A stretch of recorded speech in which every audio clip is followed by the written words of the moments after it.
penggerak ekonomi kreatif di Kota Samarinda. Dan itu kita akan perkuat dalam diskusi pada hari ini. Nanti hasil diskusi kita ini akan dituangkan dalam bentuk peraturan peta jalan, namanya peta jalan pengembangan ekonomi kreatif Kota Samarinda. Nah, langkah-langkah untuk mendapatkan ide itu tentu mau tidak mau, suka tidak suka, kita harus diskusi untuk mengorek lebih dalam lagi. Dan untuk diskusi pada hari ini itu betul-betul membutuhkan jiwa sepenuh hati ya. Bilang Bu Yuyuk, aku kayaknya hari ini full deh, bagus. Oke. Saya suka sekali dengan Bu Yuyuk karena sangat mensupport ekonomi kreatif dari awal. Kemudian dari kita mau uji petik Bu Yuyuknya, Bu Yuyuk terus yang memberikan semangat, ayo kita harus jadi kota kreatif seperti itu. Dan sekarang kita sudah menjadi kota kreatif dan sudah penilaian kemarin itu kita sepakati musik, dan kita perkuat lagi dalam menyusun skema pada hari ini, menyusun skema insentif daerah. Terus aku suka ya. Insentif di daerah ini sangat penting juga karena dia langsung kepada pelaku ekonomi kreatif yang berdampak kepada kualitas mutu produk-produk ekonomi kreatif di Kota Samarinda, dan itu akan berdampak lebih luas lagi kepada ekonomi atau pendapatan asli daerah. Nah, untuk hari ini saya tidak perlu banyak-banyak bicara. Yang banyak bicara pada hari ini adalah Bapak Ibu sekalian, ya. Dan minta dengan hormat, dengan sangat untuk kita fokus di sini bersama-sama memikirkan tentang insentif daerah ini ya. Dan untuk Ibu narasumber perlu dijajar Bu Yesi, baru kenal juga kami dari sini ya Bu Yesi ya. Nanti tolong dibantu untuk pintar-pintar menggali, karena bapak-bapak ibu terutama kalau tidak digali, tidak dipancing ya, tidak dipancing ya, itu tidak akan keluar yang bersentuhan dengan subsektor yang dia belum lihat saat ini. Itu apa yang dibutuhkan dari pemerintah, yang diinginkan seperti apa. Baik, tidak usah saya berpanjang-panjang kata. Saya dengan mengucapkan puji syukur kepada Tuhan Yang Maha Esa, pada hari ini acara fokus diskusi penyusunan skema insentif daerah bagi pelaku ekonomi kreatif Kota Samarinda dimulai. Kira-kira diskusi kita seperti itu hari ini. Terima kasih Bapak dan Ibu, para pelaku usaha, kemudian rekan-rekan di lingkungan Pemkot Samarinda. Lalu kemudian ada juga senior saya, Pak Said, mewakili Polres. Karena baru Polres lah yang ada jurusan pariwisata, di mana di dalamnya termasuk bidang ampuannya adalah ekonomi kreatif. Kalau Unmul belum secara spesifik, tetapi dari aspek keilmuan yang lain bisa kita mudah-mudahan kita harapkan Unmul banyak berkontribusi. Nah, karena hari ini narsumnya satu, jadi kita eksploitasi Bu Yesi seluas-luasnya, sehingga kemudian terang benderanglah dari aspek aturan, dari aspek teknokratik, kira-kira apa yang diinginkan oleh undang-undang. Nanti baru diskusi apa yang kira-kira match dengan kebutuhan pelaku. Silakan Bu Yesi. Terima kasih Pak Erwin. Saya jadi gugup nih, moderatornya adalah senior saya. Baik, terima kasih. Mohon izin Bapak Ibu sekalian yang saya hormati, Bapak Ibu selaku dari pemerintahan, Bapak Ibu selaku pelaku usaha, dan Bapak Ibu akademisi yang hadir bersama-sama dengan kita di sini. Mungkin posisi saya bukan sebagai narasumber, tetapi sebagai pematik untuk kita bisa menggali bersama informasi-informasi apa saja yang harusnya kita susun menjadi bobot dalam skema pembiayaan insentif daerah. Kita mengacu kepada PP 24 tahun 2022 pasal 33. Kalau mungkin langkah awal slide mungkin dari saya.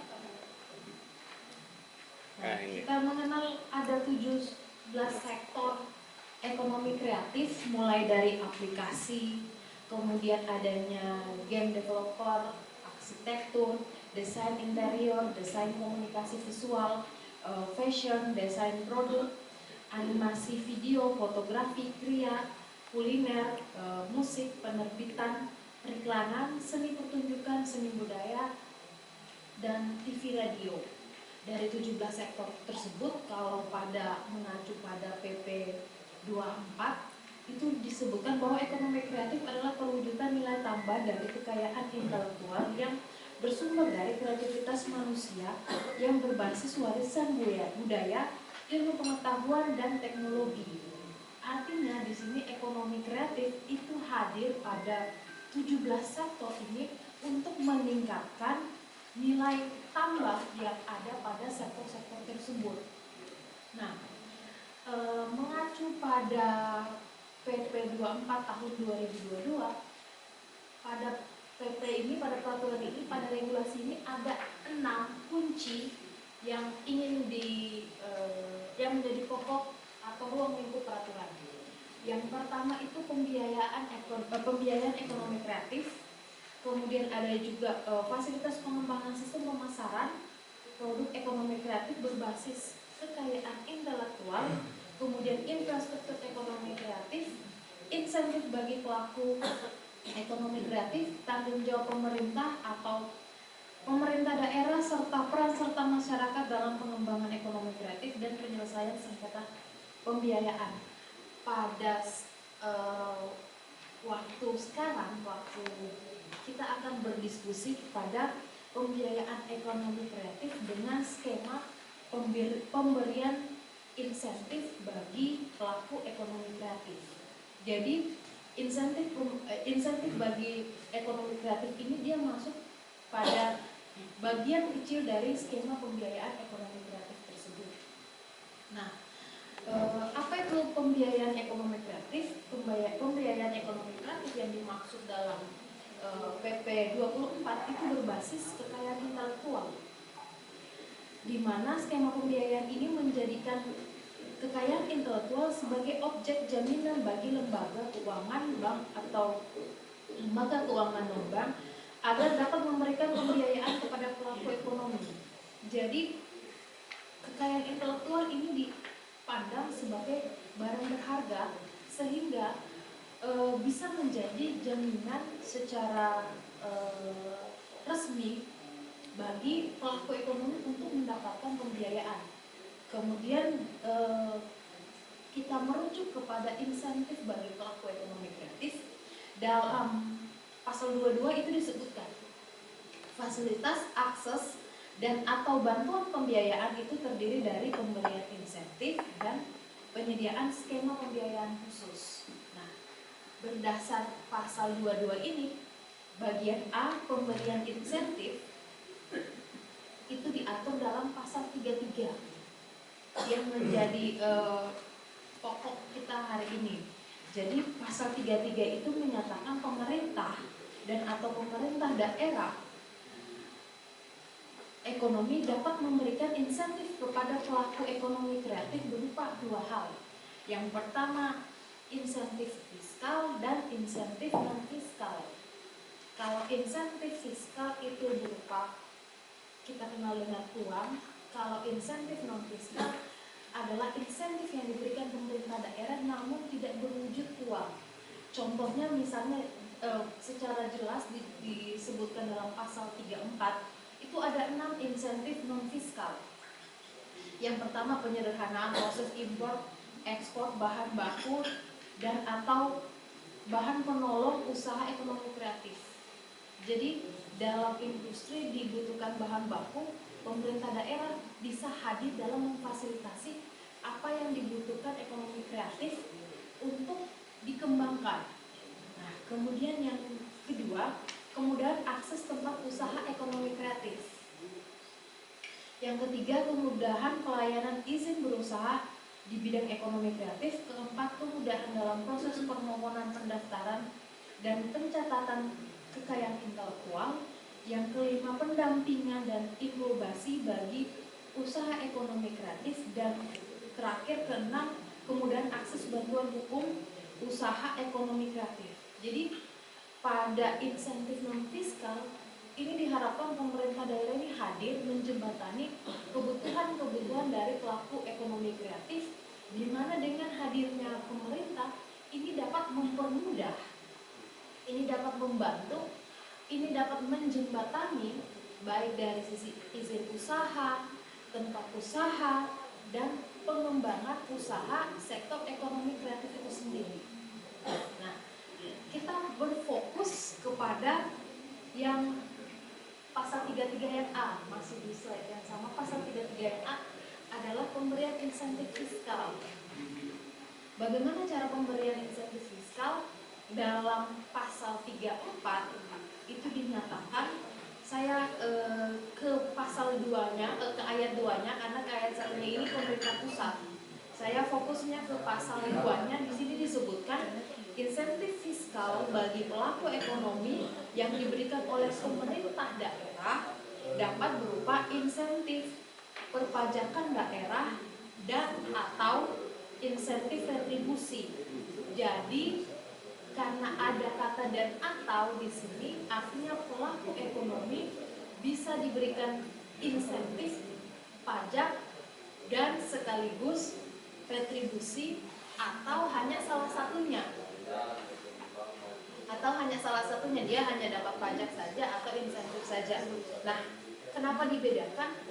Karena ini akan bergantung dia pada sektor mana. Kalau misalnya pada sektor perhotelan, pada sektor kuliner, ini kan ke pajak. Nah, tetapi jadi ini akan tergantung dari 17 sektor, dia mengenanya yang mana. Kalau dia pelaku usaha tersebut dia kenanya di pajak dan retribusi, dia bisa dapat keduanya. Kalau pelaku usaha tersebut dia hanya kenanya di pajak atau melakukan pembayaran pajak, maka kenanya hanya di pajak, tidak dikenakan retribusi. Jadi tergantung berdiri pelaku ekonomi kreatifnya berdiri pada bidang mana. Nah, kemudian aturan ini itu kita mengacu, karena kalau kita lihat penjelasan lebih rinci pada aturan PP 24 tahun 2022 tersebut, itu dinyatakan pada keterangannya sudah jelas. Jadi tidak ada keterangan lebih lanjut insentifnya ini seperti apa, sehingga saya mengacu pada regulasi di atasnya. Regulasi di atasnya adalah Undang-Undang 1 tahun 2020 tentang hubungan keuangan antar pemerintah pusat dan pemerintah daerah, di mana regulasi ini itu memiliki 5 ruang lingkup. Kalau kita next lagi, ini agak terputar. Nah, kalau kita kembali, kalau kita lebih detail melihat apa yang dimaksud dengan pemberian fasilitas pajak dan retribusi pada Undang-Undang Nomor 1 Tahun 2020 tentang hubungan keuangan antar pemerintah daerah dan pemerintah pusat dan pemerintah daerah, kita mengacu kepada pasal 101, itu menyatakan dalam mendukung kebijakan kemudahan berinvestasi, gubernur, bupati, wali kota, nah artinya ini pada tingkat daerah, dapat memberikan insentif fiskal kepada pelaku usaha di daerahnya. Jadi poin nomor 1 kita sudah punya dasar hukum. Kemudian insentif fiskal sebagaimana dimaksud pada ayat 1 tersebut itu berupa pengurangan, peringanan, pembebasan, atau penghapusan pokok pajak, retribusi, dan sanksi. Nah, berarti bisa diskon, bisa diputihkan sama bisa dihilangkan sama sekali. Ya. Tentu ada kewajiban. Ya. Nah, kenapa hanya dalam bentuk pengurangan, keringanan, pembebasan, ataupun penghapusan karena tidak terdapat nomenklatur belanja daerah untuk diberikan insentif secara langsung ke pelaku ekonomi. Berarti ini indirect. Ya, yang ada itu kalau dari pusat ke pemerintah kabupaten kota itu ada namanya insentif fiskal, kalau kita biasanya kenal dengan istilah DID. Nah itu ada, tapi kalau untuk pemerintah daerah itu tidak terdapat nomenklatur belanja, adanya hanya dikurangin. Nah bagaimana skemanya ini mungkin nanti kita lebih runtuh dari situ. Nah sebelum kita ke skemanya, ini ada tujuan yang harus kita ikat. Saya highlight di yang pasal 3C dan D. Tujuannya pemberian insentif itu adalah untuk mendukung dan melindungi pelaku usaha mikro dan ultra mikro. Batasannya di situ Ya, ya sih. yang pertama kita punya batasan, kita punya tujuan yang diatur dalam regulasi yang sama. Tujuannya itu pemberian insentif adalah untuk mendukung dan melindungi. Mendukung yang lebih dulu, kemudian yang kedua melindungi. Nah, kemudian tujuan yang D itu untuk mendukung kebijakan pemerintah daerah dalam mencapai program prioritas. Oke? Jadi Berarti harus masuk di skema program unggulan. ya, artinya di sektor pelaku usaha atau bidang ekonomi kreatif yang diberikan itu merupakan sektor potensial, merupakan sektor atau program prioritas dari pemerintah daerah. Ya. Berarti nanti harus ada cantolannya gitu ya. Nah, sehingga dalam pemberian insentif fiskal ini betul-betul harus dibijaksanai, diturunkan dalam suatu kebijakan tertentu. Nah, kemudian saya balik lagi mungkin ke slide sebelumnya. Apa prinsip dari insentif fiskal? Itu ada 6. Yang pertama kita punya prinsip keadilan. Seperti yang disampaikan Bu Agnes tadi, bahwa setiap daerah memiliki kesempatan yang sama untuk dapat dinilai atas kinerja daerahnya. Ini kalau insentif pusat ke pemerintah daerah. Kita turunkan levelnya ke daerah, ke pelaku usaha. Artinya semua sektor ekonomi kreatif, semua sektor usaha makro, mikro, ataupun pelaku dalam konteks ini bidang ekonomi kreatif itu memiliki kesempatan yang sama untuk dapat menerima insentif fiskal baik dalam bentuk pengurangan atau pemotongan pajak dan dengan menggunakan sistem pengukuran kinerja dan indikator yang sama untuk setiap daerah. Artinya kita harus memiliki tolak ukur nih. Tolak ukurnya ini harus bisa diberlakukan untuk semua pelaku ekonomi kreatif. Nah, yang ketiga, kita harus objektif. Yang keempat, terukur dilaksanakan dengan menggunakan data kuantitatif dan atau kualitatif. Jadi nggak hanya dari angka-angka nih. Ada pertimbangan kualitatif yang dimasukkan di dalam skema kita sebagai alat ukur sehingga hasilnya dapat disajikan secara kuantitatif. Jadi harus dikonvert ya. Ya. Jadi kita misalnya kalau dalam statistik misalnya sektor unggulan ekonomi kreatif di Kota Samarinda misalnya pada bidang musik. Nah, musik ini akan mendapatkan bobot yang lebih tinggi dibandingkan subsektor lainnya. Jadi seperti itu karena dia mintanya akhirnya harus ke kuantitatif. Ya. Jadi yang prioritas ini misalnya ya Pak, kita berikan bobot yang lebih tinggi dibanding yang lainnya. Kemudian ada prinsip yang kelima itu harus akuntabel. Akuntabel itu dilaksanakan dengan pengolahan data indikator yang diperoleh dari lembaga statistik, pemerintah, kementerian atau lembaga teknis yang berwenang menerbitkan data yang dapat dipertanggungjawabkan. Jadi sumber data kita ini harus akurat, harus data yang bersumber dari kementerian, harus data yang bersumber dari BPS, harus harus data yang bersumber dari pemerintah daerah.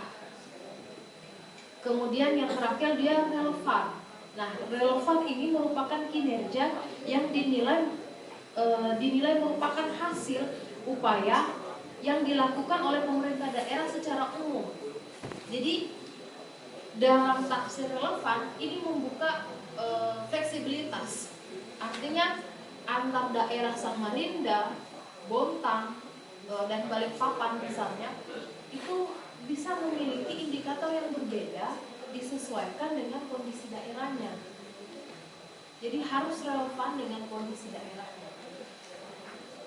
Nah, kemudian ketujuan insentif fiskal itu ada dua tujuan yang utama.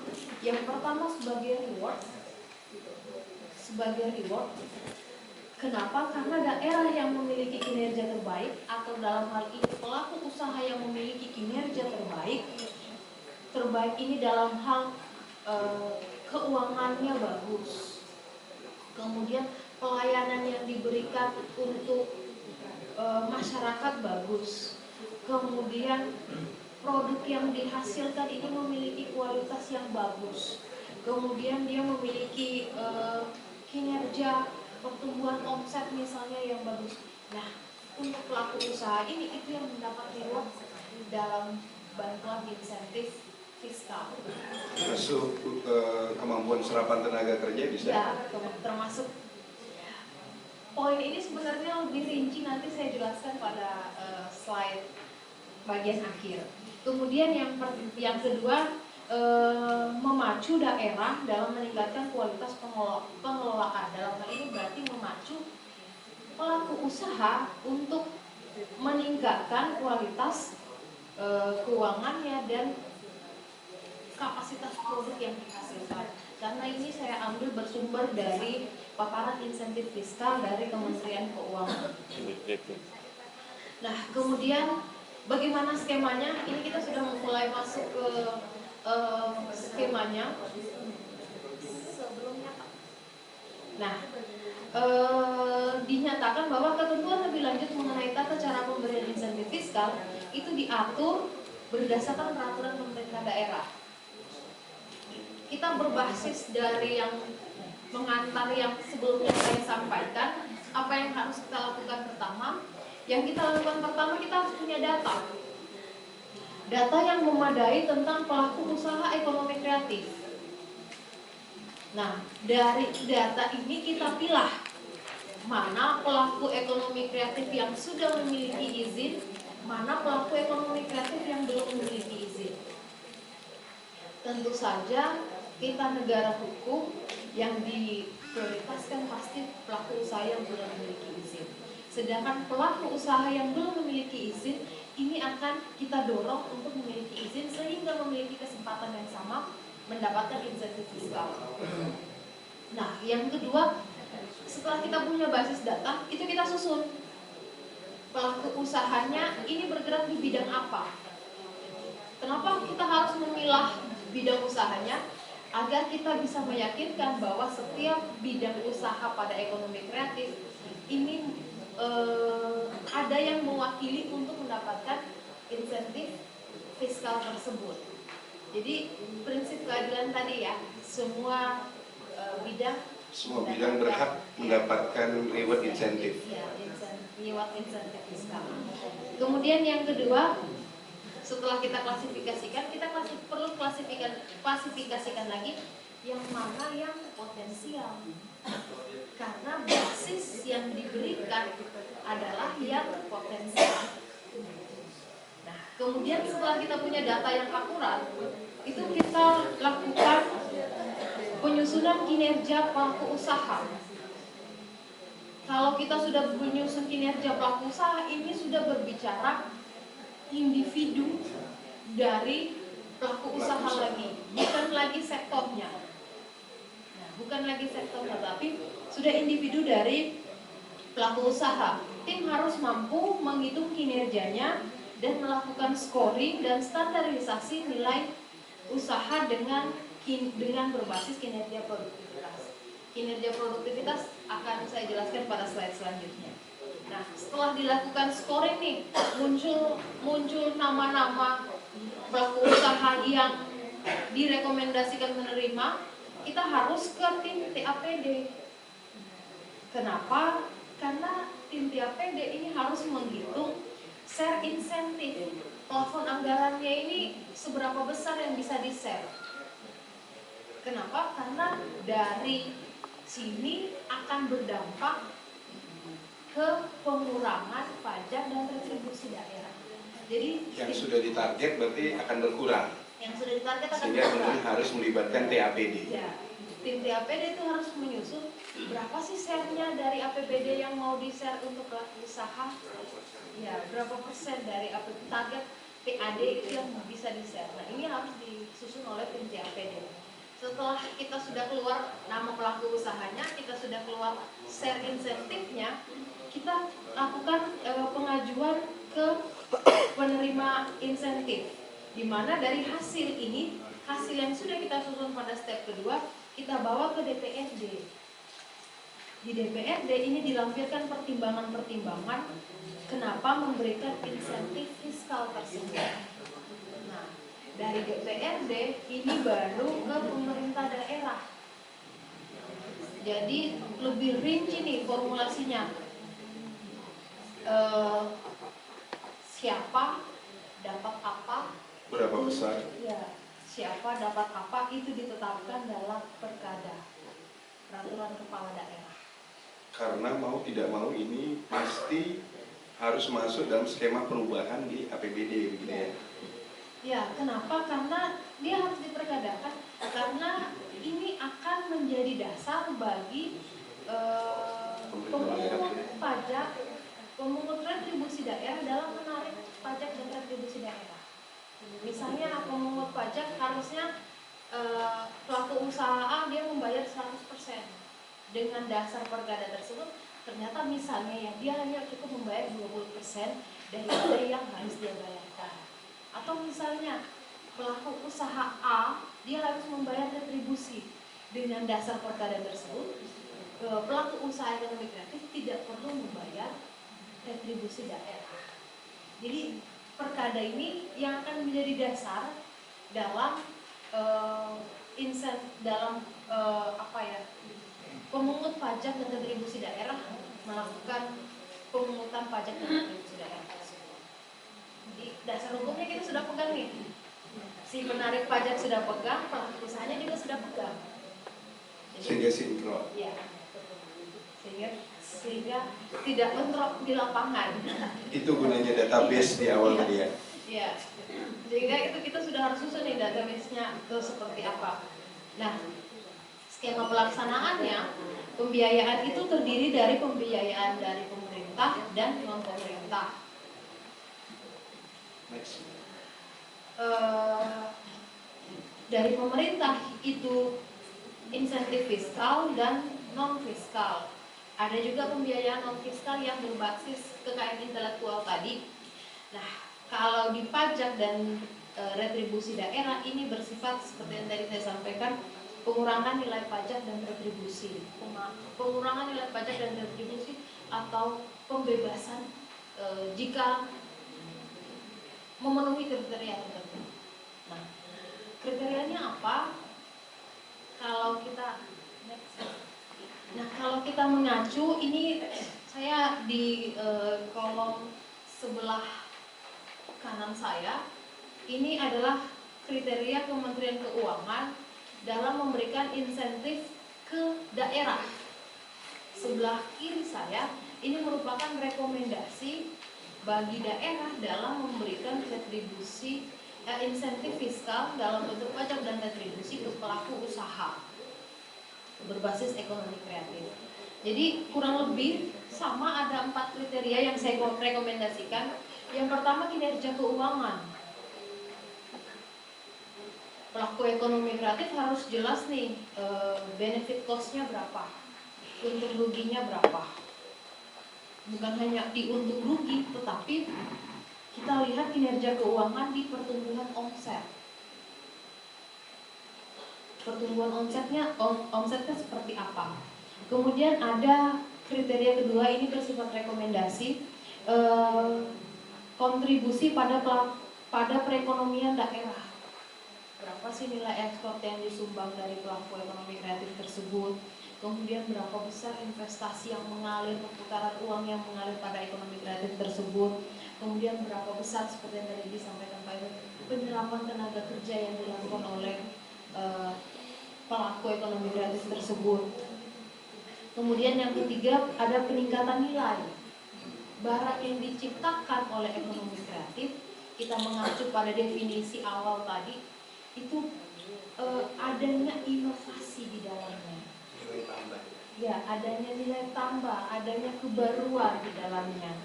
Kemudian kalau di sini saya menambahkan adanya penguatan nilai kebudayaan. Penguatan nilai kebudayaan ini sangat penting. Kita mau masuk nih IKN, kita harus tetap dengan budaya-budaya Kalimantan Timur.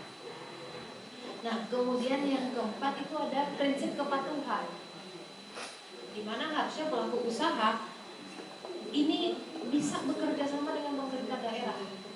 Konteks bekerja sama ini saya definisikan dengan dia memiliki izin usaha, dia memiliki koordinasi pelaporan kinerja, dan hal-hal lainnya yang dibutuhkan oleh pelaku ekonomi kreatif tersebut, dan bisa menjadi daya dukung database ke pemerintah daerah Kota Samarinda.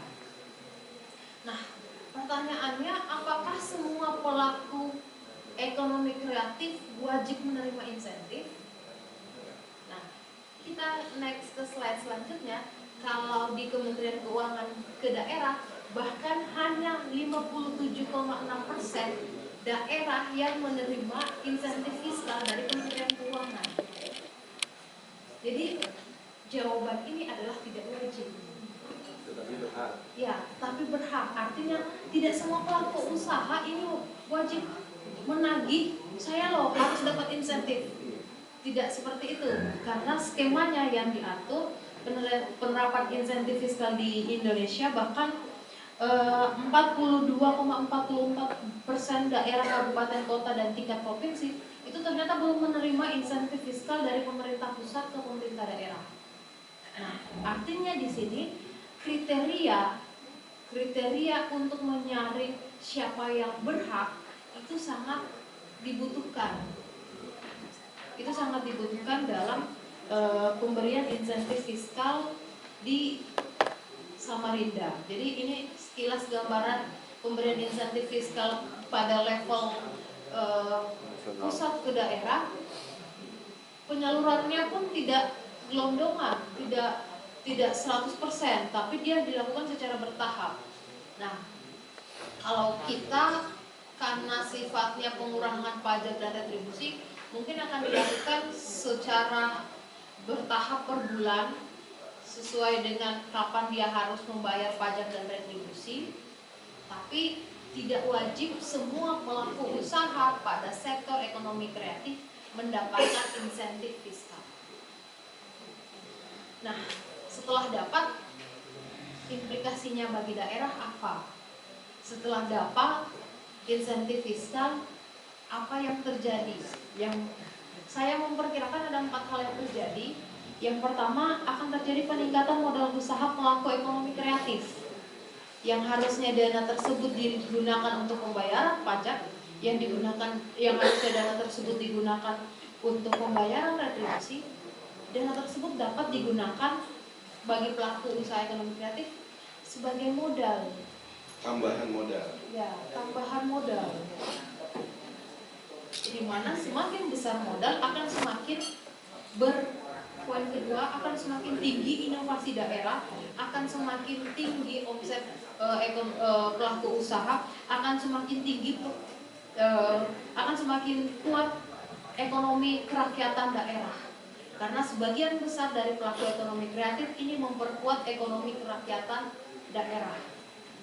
Nah, kemudian yang ketiga, karena tadi saya menambahkan skor nilai budaya, maka akan terjadi peningkatan penguatan nilai-nilai budaya pada sektor ekonomi kreatif. Dan tentu saja kita punya dampak negatif setiap kebijakan itu ada sisi positif negatif yang tidak bisa kita hindari. Akan ada penurunan pajak dan retribusi daerah akibat adanya share insentif fiskal tersebut. Namun secara siklus ekonomi ini akan tertutup jika perekonomian di Samarinda terjadi peningkatan. Putarannya makin Ya, tinggi. ya. Jadi kurang lebih seperti itu. Selain terakhir ini kesimpulan sementara, mungkin ini tidak perlu berpanjang lebar saya batasi kembali karena sebaiknya kita belum menyimpulkan, namun kita berdiskusi dulu. Ya. Mungkin itu saja dari saya. Saya kembalikan ke Pak Erwin. Baik. Mohon wajib pajak dan wajib retribusi dapat diberikan secara jabatan kepada oleh kepala daerah berdasarkan pertimbangan antara lain. Nah, berdasarkan pertimbangan yang poin C ini adalah pelaku usaha mikro dan ultramikro. Kalau saya tidak salah, dalam Undang-Undang Cipta Kerja ini ada 4 skala pelaku usaha: besar, kemudian sedang atau menengah, kemudian kecil, dan mikro. Oke, berarti bisakah kemudian kita tafsirkan secara sementara, mungkin nanti juga teman-teman dari Biro Hukum, bahwa yang diutamakan jelas mikro dan ultramikro, tetapi kemudian mungkin perlu kita diskusikan di atas itu masih boleh nggak mengajukan. Oke, jadi Bapak dan Ibu, ini menarik, sepertinya agak rumit, sepertinya agak complicated, gitu ya. Tetapi sebenarnya ada satu hal yang harus kita sama-sama pahami di awal, bahwa aturan-aturan ini dibuat untuk memastikan.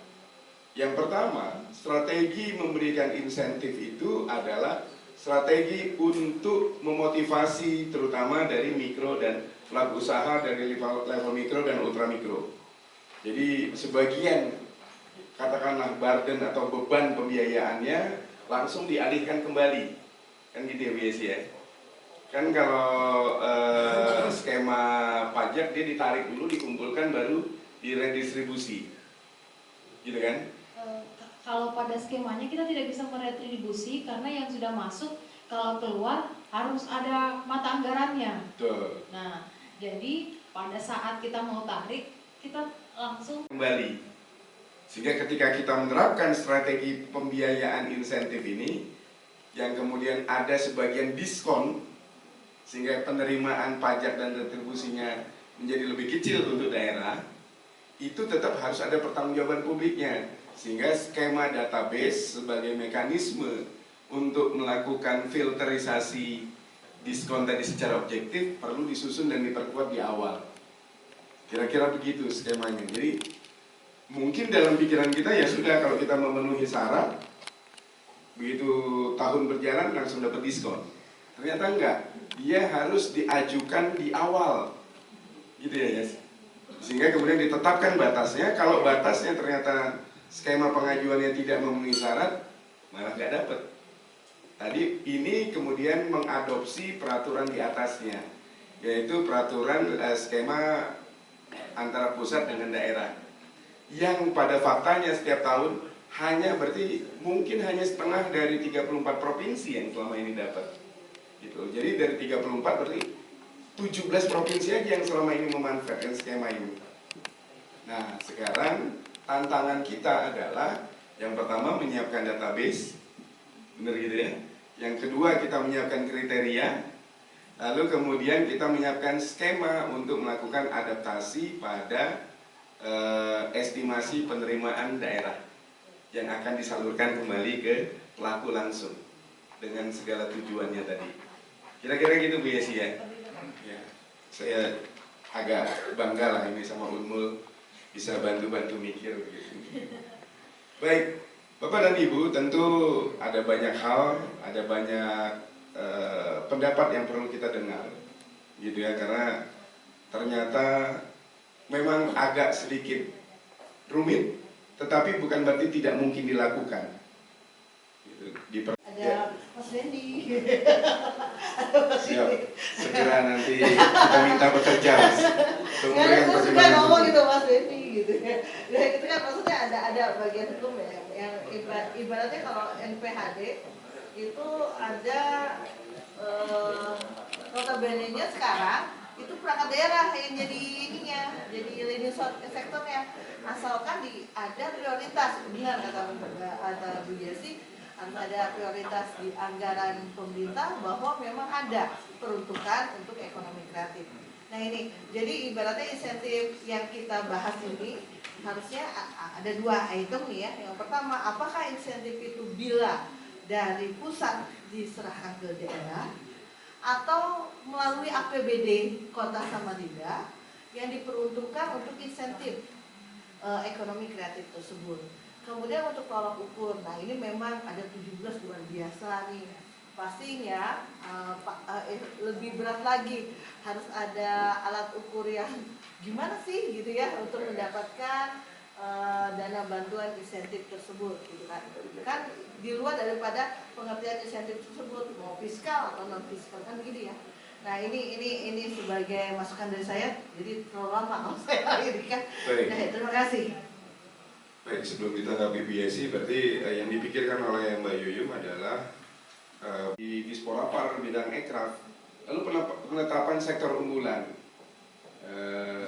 Menurut saya ada dua cara menetapkan sektor unggulan. Yang pertama adalah melalui perencanaan bersama, melalui peta jalan ekraf. Kita sudah menetapkan kemarin borangnya, lalu diperkuat sampai 6 peringkat. Atau yang kedua adalah melakukan perhitungan terhadap sektor-sektor yang signifikan berkontribusi terhadap ekraf. Kementerian itu, BPS untuk pariwisata sudah hitung, tapi untuk kontribusi BPS belum menghitung. Kementerian pun harus menghitung sendiri. Kaltim baru tahun kemarin menghitung, yang menghitung juga Bu Yesi. Ini kemudian perlu kita pikirkan bersama, sehingga setidaknya kita punya tahun dasar, begitu kan ya? Karena sisanya mungkin bisa prediksi, meskipun lebih baik adalah perhitungan yang konkret. Tapi sebelum itu silakan Bu Yesi, apakah kita akan membuat dua skema besar atau kemudian kita ambil analoginya saja? Monggo. Baik, terima kasih. Mohon izin menjawab.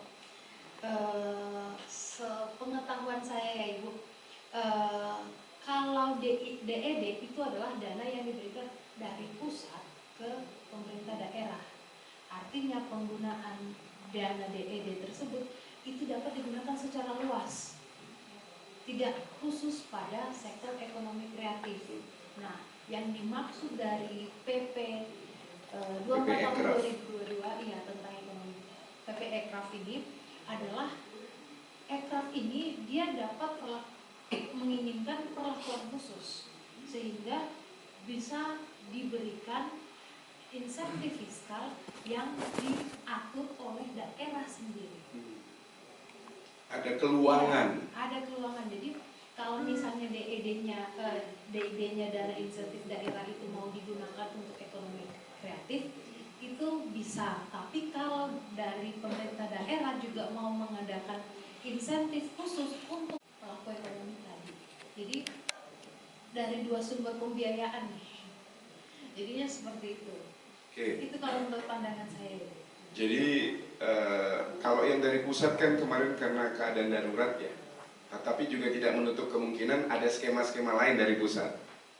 Nah, kalau dari yang kita pahami dari PP ini, PP Ekraf kita sebut saja itu dibuka ruang bagi pemerintah daerah untuk membuat kebijakan khusus untuk mendukung finansial dan iklim pembiayaan serta iklim-iklim lain berupa rewards terhadap pelaku dalam bentuk diskon pajak, diskon retribusi atau malah penghapusan pajak dan retribusi jika para pelaku usaha ekraf memenuhi syarat dan dianggap berkontribusi signifikan terhadap pertumbuhan ekosistem ekraf di daerah tersebut. Kira-kira gitu ya?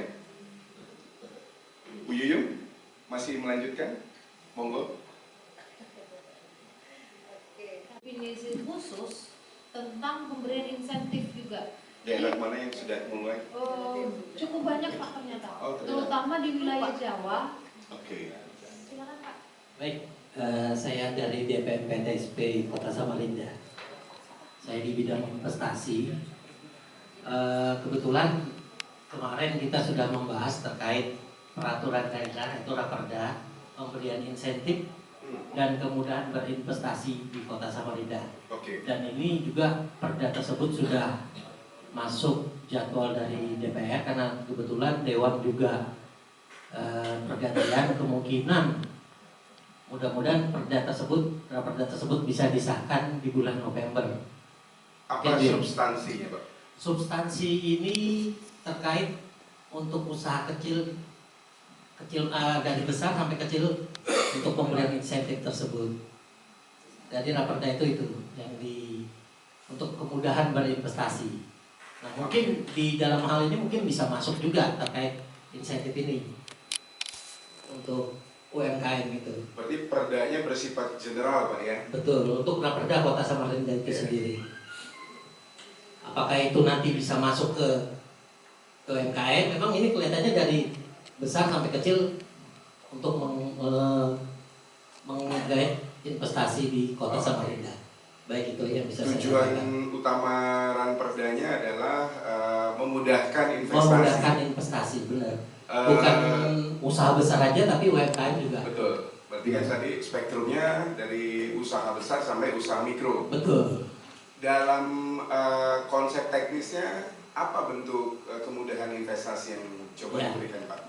Di sini mungkin disebutkan kemudahan untuk melakukan perizinan, Perizinan. terus pengurangan pajak. Oke. Itu. Berarti hampir sama, Pak ya? Iya, betul. Makanya tadi saya lihat hampir sama. Mungkin apakah perda ini bisa nanti mengcover dari di pariwisata, sekolah, apakah tidak? Itu yang bisa saya sampaikan. Baik, terima kasih. Baik, terima kasih Pak. Ini informasi yang berarti tools umum kita sebenarnya pemerintah Kota Samarinda juga sudah memikirkan itu. Sudah dengan BU dengan di Dewan. parlemen sudah, Pak ya? Sudah. Oke, berarti ini juga mesti kita pikirkan karena nanti integrasinya seperti apa, Baik. ya kan? Yang kita bahas hari ini sebenarnya adalah bagian yang sama pada yang diusahakan oleh teman-teman PTSP, tetapi spektrum targetnya lebih khusus. Pelaku ekraf yang 80% pasti beririsan dengan pelaku UKM sekarang. Ya. Oke, kita tahan dulu sebentar. Ya, sebentar Pak. Jadi kalau diskusi awal antara bagian ekonomi dengan Bu Yesi sebagai narsum bahwa memang kita memerlukan instrumen kebijakan, tetapi yang tidak boleh kita abaikan adalah melihat bagaimana cantolan hukumnya. Karena ini PP berarti pasti ada undang-undang di atasnya, kan gitu ya. Nah, ekraf ini agak unik Bapak Ibu. Yang keluar pertama itu Perpres, baru undang-undang, baru PP, tetapi semuanya sudah lengkap. Sekarang adalah menafsirkan di bidang kerja khusus ekraf itu bagaimana kemudian polisinya kita turunkan menjadi langkah teknis, kan gitu ya. Lalu kemudian kebijakan teknis yang berbentuk mungkin nanti perkadanya apa, mau perwalkot atau perda, tetapi kemudian perdanya mau ikut nanti di perda umum PTSP atau mau berdiri sendiri, kan gitu kira-kira posisi diskusi kita. Nah, perlu tentunya kita mendengarkan teman-teman yang sehari-hari memikirkan ini dari aspek hukum. Ya, tentu saja Pak, kue bolu dan pangsitnya itu harus kita bayar dengan kontribusi pemikiran hari ini. Silakan Pak, mohon memperkenalkan diri. Daerah sendiri terkait insentif itu ada di Perda nomor 1 tahun 2024 yang sudah disahkan kemarin itu, yang langsung turunan dari Undang-Undang nomor 1 tahun 2022 dengan keuangan antara pemerintah pusat dan pemerintah daerah, yaitu wali kota dapat memberikan insentif fiskal kepada pelaku usaha di daerah untuk mendukung kebijakan kemudahan berinvestasi. Insentif fiskal bagaimana dimaksud berupa pengurangan keringanan dan pembebasan atau penghapusan pokok pajak, pokok retribusi dan atau sanksinya, yang memang sudah langsung menyatur dari Undang-Undang nomor 1 tahun 2022 sendiri. Dan untuk teknis gimana pemberiannya itu adalah Bapenda mungkin bisa menjelaskan nanti gimana gitu. Bapenda ya Pak? Iya, ini Ya. tanah Bapenda nanti. Ya, Pak Wendy pelan-pelan ngomongnya Pak, karena Pak Wendy kan sehari-hari baca kitab hukum ya. Kalau kita kan 5 menit baca kitab hukum, kitabnya nimpa kepala kita tertidur gitu. Pak, boleh diulangi sekali lagi Pak? Iya Pak. Ternyata kita sudah punya perda Pak ya, nomor 1 2024. Iya benar. Ya, apa Pak substansinya? Retribusi dan pajak daerah. Retribusi dan pajak daerah. Iya. Di Apa saja yang diatur di situ Pak sekali lagi? ekonomi kreatifnya untuk khusus memberikan insentif fiskal pada pelaku usaha di daerah untuk mendukung kebijakan kemudahan investasi. Oke, sampai situ linier. Iya, dan ini adalah langsung menyatu dari Undang-Undang Nomor 1 Tahun 2022 KKPD. bahasanya. Oke, atasnya berarti nomor UU 1 2022. Iya. Dan Bentuknya apa Pak? Bentuk insentif fiskal yang diatur di perkada kita, perda kita. sama persis Pak seperti yang Sama persis ya. yang dimaksud seperti Pemotongan, penghapusan, pembebasan penghapusan pokok pojok. pembebasan dan penghapusan Pak ya. Iya, pajak daerah retribusi dan atas itu Pak. Oke, berarti substansinya kita untuk Kota Samarinda sudah punya ruang ya. Iya. Tinggal kemudian mengatur bentuk teknisnya. Teknisnya sendiri kan ini di Bapenda mungkin nanti bisa menjelaskan gimana bentuk-bentuk pengurangannya seperti gimana gitu Pak. Baik. Berarti kita perlu mendengarkan teman-teman Bapenda. Karena pada akhirnya teknis pemungutannya di sana. Tetapi sebelum itu ada Bapenda? Oke, berarti perlu seri FGD kedua nanti. Ya. Bapak Ibu. Saya dari bidang kebudayaan, Ya. dari OPD Dinas Pendidikan dan Kebudayaan. Jadi sebagai informasi bahwa kita di kebudayaan itu juga ada menghimpun lembaga-lembaga, sanggar-sanggar seni, pelaku-pelaku seni, Baik. dan itu jumlahnya ini sedang kami lakukan pendataan karena memang sebelumnya data itu mungkin tidak tersentral, jadi ada di mana-mana. Jadi data kita sekarang itu ada 130 lembaga atau sanggar seni se-Samarinda dan ada 4.007 pelaku seni, dan ini kan mungkin salah satu yang akan Bidang beririsan. yang beririsan atau jadi calon-calon penerima insentif. Ya. Tapi saya yakin ini terlalu kecil jumlahnya. Mungkin itu 10 kali lipat. Karena pendataan itu dengan jumlah penduduk kita 800.000, dengan begitu banyak masifnya kegiatan kesenian dan kebudayaan yang ada di Kota Samarinda, kami yakin itu sebenarnya masih terlalu kecil. Nah, berdasarkan dari situ, dari 17 ekonomi kreatif yang menjadi subsektor, ini kan ada yang perlu diberikan dorongan supaya mereka berkembang. Apalagi Samarinda ini sebagai kota jasa, saya yakin kita justru harus mencari sumber-sumber yang lain untuk maju. Nah, oleh karena itu saya melihat sebenarnya kalau tadi sudah ada raperda, sudah ada perdanya, malah kita justru harus mempertajam. Apakah perlu ada misalnya perwali atau mungkin rancangan perda baru gitu terkait khusus dengan ekonomi kreatif. Nah, karena apa? Kalau dari teman-teman yang kami juga data itu, mereka mengatakan, Pak, kami ini sebenarnya banyak tapi terkendala dari perizinan. Nah, salah satu perizinan kita itu adalah harus adanya akte notaris, dan itu nilainya cukup besar. Sehingga artinya apa? Kelemahan kita kan data pelakunya sendiri mungkin tidak jelas atau belum punya yang harus kita buat. Problem besar kita. Problem besar. Yang kedua, perizinannya. Banyak orang-orang pelaku seni, kebudayaan dan lain sebagainya itu lebih memilih untuk tidak bayar pajak gitu, atau tidak berizin, karena dengan begitu mereka tidak dikenakan pajak, karena syarat untuk mengajukan izin itu sendiri sulit karena harus ada akte notaris dan lain sebagainya. Nah, jadi ini yang perlu dipikirkan oleh teman-teman di Pemkot, bagaimana caranya adanya penyederhanaan perizinan sehingga pertama data-data itu kita masuk, dan yang kedua perizinan bisa lebih mudah.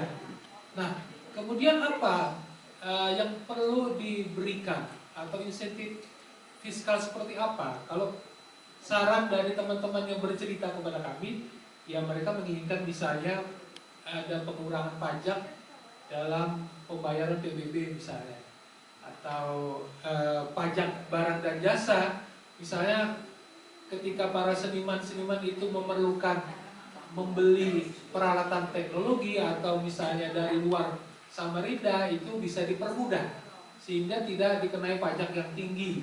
Nah, itu kan juga bisa membuat mereka akan terbantu sebagai pelaku ekonomi kreatif. Nah, juga mungkin pajak terkait hiburan dan kesenian itu juga perlu dipertimbangkan. Kayaknya memang ngerjain data ini nyebelin. Kan selama ini kalau dari pelaku itu selama ini sering dimintain data tapi nggak jelas juga kan gitu ya, mau diapain. Tapi tiap tahun dimintain data kan gitu, isi hati meja yang sebelah sini kan. Ada tulisan di atas kepalanya. Padahal sebenarnya itu tidak lain adalah mekanisme kita untuk membangun argumentasi saintifik, membangun argumentasi ilmiah bahwa usaha kita itu memang ada, tidak gaib, lalu kemudian ada kebutuhan real yang kita ingin dapat dukungan dari pemerintah. Karena kalau bicara ekraf nanti bidang singgungannya memang besar, seperti yang tadi Pak siapa Pak? Pak Badin ya sampaikan, ada UKM di situ. Ada teman-teman yang selama ini juga banyak dibina oleh Dewan Kesenian. Nah, tapi sisi lain juga ya, sepertinya pemerintah, terutama dari pusat, punya target nih, penerimaan pajaknya. Nah, ini kan yang kemudian sebenarnya bisa kita manfaatkan tadi Bu Yesi, bahwa ada ruang hukum dengan PP ini. Setiap daerah itu membuat skema kebijakan yang sesuai dengan kebutuhan lokalnya. Gitu. Tapi sebelum itu, Pak Wendy, dari bagian hukum, Bapak kami minta banyak bekerja, Pak. Tadi disampaikan dari rekan PTSP bahwa sudah ranperda ya Pak ya? Ya, dikit lagi disahkan. Kalau dalam pandangan hukum Pak, kan ini ekrafnya baru mulai, tapi template general untuk insentif dan segala macamnya sudah di fase menjelang akhir. Supaya nanti Pak, kita tidak banyak menghabiskan sumber daya, apakah mungkin nanti misalnya skema retribusi tadi itu bisa nempel di ranperda yang sudah ada atau perda nanti yang akan disahkan, atau perlu membuat perda sendiri? Itu yang perlu kita pertimbangkan. Yang kedua, misalnya bisa nempel supaya kan tiap tahun berkembang Pak ya, apakah batang tubuh perlu berubah atau cuma lampiran? Nah ini Pak, monggo kami diberi pencerahan.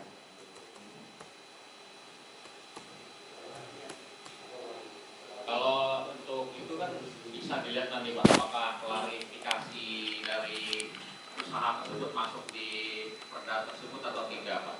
Dan itu kan juga tadi secara general mengatur sebenarnya. Jadi bisa masuk di situ Pak. Ini fasilitas bisa dilihat dari di PTSP sendiri gimana. Berarti kita lihat dulu konten atau substansi dokumennya Pak ya? Iya. Oke.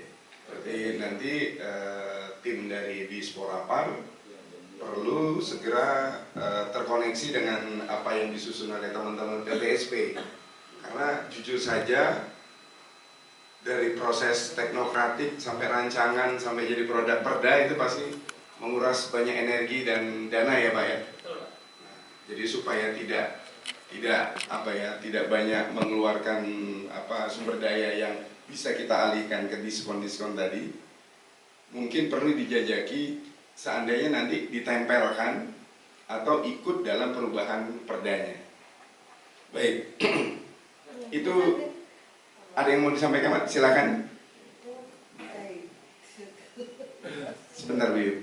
Baik, kita tampung dulu. Assalamualaikum warahmatullahi wabarakatuh. Waalaikumsalam. Saya mungkin dari Ini yang perdanya Perdanya, Pak. Oh, perda terhadap retribusi yang tadi. Oke, yang 2024 nomor 1 ya. Nah, ada di pasal 165-nya ini insentif fiskal sebagaimana dimaksud di pasal di ayat 1 berupa pengurangan, keringanan dan pemberian pembebasan atau penghapusan pajak pokok, retribusi atau sanksinya. Insentif fiskal sebagaimana dimaksud pada ayat 2 diberikan atas permohonan wajib pajak, wajib retribusi diberikan pada jabatan oleh wali kota dengan berdasarkan pertimbangan antara lain kemampuan membayar wajib pajak. Ini ada semua, Pak. Ini sebagai dasarnya yang saya lihat tadi itu sudah masuk di dalamnya. Seperti kayak untuk ekonomi kreatif. Ya, berarti substansinya sebenarnya sudah tertampung, Pak ya? Sudah tertampung semua. Oke, nah ini kemudian perlu kita, pertanyaannya tadi perlu kita pikirkan bersama. Kita perlu bikin perda baru atau bisa nempel atau bisa kita turunkan dia dalam bentuk peraturan teknis di bawahnya. Kira-kira begitu. Baik, sebelum ke sana saya minta senior saya. Ini ya, bahwa tadi sudah disampaikan secara teknis kan ada beberapa yang sudah disampaikan.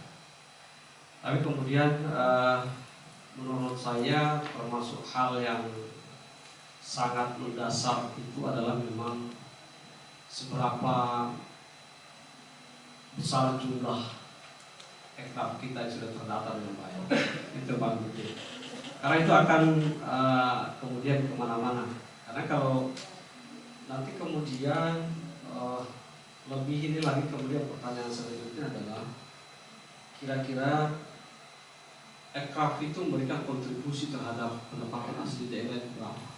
Oke. Ya kan? Itu pertanyaan. Betul. Sehingga itu kemudian nanti dijabarkan dalam indikator kinerja di daerah dan seterusnya. Kalau itu kita tidak terdata dengan baik, maka saya khawatir. Termasuk yang satu lagi adalah bagaimana kemudian kewenangan antara dinas pariwisata dalam hal ini secara nomenklatur ekonomi kreatif masuk di sana, tapi kemudian dinas koperasi dan UKM itu juga menjadi mungkin tugas kita bersama. Sehingga kalau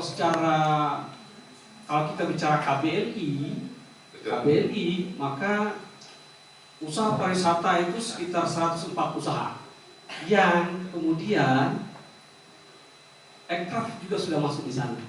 Sehingga kita mencoba untuk memilah lebih jelas dulu mana kewenangan yang tadi saya sampaikan masalah kewenangan tadi itu. Sehingga kita paling tidak itu punya peta yang jelas gitu. Kita punya peta yang jelas. Kalau tidak itu memang sama-sama terus memang. Itu termasuk bukan masalah di ini, tapi masalah kita semua. Termasuk di kabupaten kota yang lain juga sama, hal yang sama. Kaitan dengan ekraf dan kemudian dinas koperasi dan UKM. Sehingga itu menjadi menurut saya kita perlu melihat KBLI yang 104 usaha ya pariwisata itu perlu kita lebih detail lagi kita melihat itu kemudian mana jadi kewenangan tadi yang saya sampaikan. Sehingga itu dalam rangka untuk kemudian mencoba untuk menertibkan juga izin-izinnya gitu sebenarnya. Akhirnya kan arahnya ke sana. Itu sehingga menurut saya menjadi sangat penting. Kemudian selanjutnya tentu karena sebenarnya tadi sudah disampaikan Bapak, kan tadi sudah ada nih perda yang sekarang lagi dibahas. Maka secara teknis operasional itu sebaiknya memang ada khusus untuk yang ekrafnya, bahwa turunan dari yang sudah jadi peraturan daerah itu. Kemudian secara teknis operasionalnya memang harus ada khusus untuk ekonomi kreatif. Sehingga nanti di dalamnya itu akan lebih spesifik pada bagaimana kemudian jenis dan bentuk usahanya yang tadi sudah disampaikan. Kita tulis menulis di koran itu juga bagian dari ekraf. Tetapi kemudian kira-kira yang sudah kita ini kan selama ini di Kaltim sudah menyentuh semua belum? Kan gitu ya. Memang tidak mungkin semua, tetapi yang unggulannya. Nah, berarti talang pekdanya segera harus kita finishkan, Karnes. Yang kedua, saya sepakat dengan tadi yang disampaikan Pak Said. Kita mesti menghitung nih kontribusinya. Minimal 1 tahun lah pernah kita hitung. Kan gitu ya. Baik, sebelum nanti ke pelaku dan ditanggapin Bu Yesi, Kalau sesi pelaku ini nanti kita dengar kebutuhan lapangannya. Ada 30 menit boleh curhat nanti, silahkan. Nah, saya ingin meskipun nanti akan dibuat untuk aircraft, tapi mungkin perlu kita pikirkan juga insentif untuk pelaku pariwisatanya. Pak Ikin, silahkan. Sudah dibidik dari sini, Pak. Monggo, Pak. Ya, terima kasih Pak Arif. Assalamualaikum warahmatullahi wabarakatuh. Salam salam kita semua. Ya, memang kalau di kami di pengembangan persata ini artinya tidak luput dengan ekor ini, Pak. Ibarat suami istri itu suami istri dia. Ya, karena di pengembangan persata selain destinasi juga pelaku usaha kreatifnya untuk rencana Bu Anes untuk rencananya mau bikin Riparda juga Bu Anes ya. Ini tahun apa? Peta jalan aircraft. Peta jalan lama, iya. Itu saya mendukung sekali Pak. Karena tadi supaya kami punya dasar-dasar hukum baik di pengembangan perusahaannya juga di pengembangan dari aircraftnya ini. Saya setuju Pak. Cuma mungkin tadi kan ada dari hukum, dari MPP perizinan sudah membuat pengesahan, kalau Perda sudah ada. Nah kalau saya pribadi untuk ini Bu Anes mungkin kita memilih sendiri. Saya setuju dengan Pak Erwin, Pak Said Mak. Ya, artinya di mana kita juga mulai sekarang ke depan apalagi kita ada YKN. Ini perkembangan next ini kita udah ngerti Pak. Mau diapakan, mau mana, tapi persiapan kita harus. Nanti kita sudah merancang tahun depan nanti ada lagi baru. Mendingan kalau kita menyantol itu nanti mengharap ke orang lain. Mendingan punya sendiri. Jadi pada saat itu tidak terbuat di tahun depan kali 5 tahun lagi, itu kita nyaman untuk mereviewnya Pak. Itu menurut saya. Mungkin itu aja Pak Erwin. Ya, dari baik. kami, terima kasih. Pak Sikin,